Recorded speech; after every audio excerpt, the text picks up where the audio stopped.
来看这食酒作乐的影片，地点伫个部队营区的寝室，有几来士兵围坐伫个门床顶，一人一罐酒，干杯、嗑管啊比野，搁甲这个过程录影，放去伫网络顶讲点。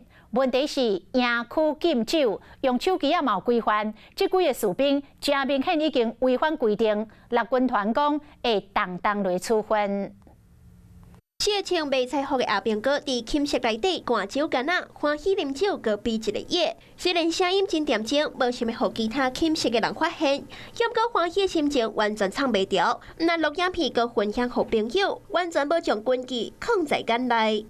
啉酒的阿兵哥伫LINE甲朋友讲，安尼日子已经1礼拜啊，昨困袂去，找班长啉酒。好朋友问讲是安怎会当啉酒，搁直接讲是偷载。叫对方讲根本就是去度假，违规影片公布，严重违反规定。国防部嘛回应讲会当处罚。目前已经针对这几位资讯违规以及严重违反部队纪的人员检讨严厉的处分。但是因为他们这一次是夹带进来，单位在检查上面确实没有检查到拍照打卡的这些动作都不可以。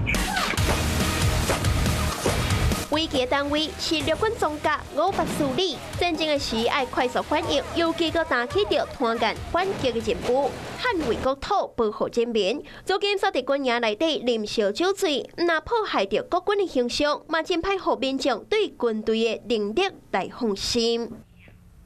你好，我是宋彦明。想掌握最及时的新闻资讯吗？赶紧订阅、按赞、开启小铃铛，锁定华视新闻 YouTube 频道。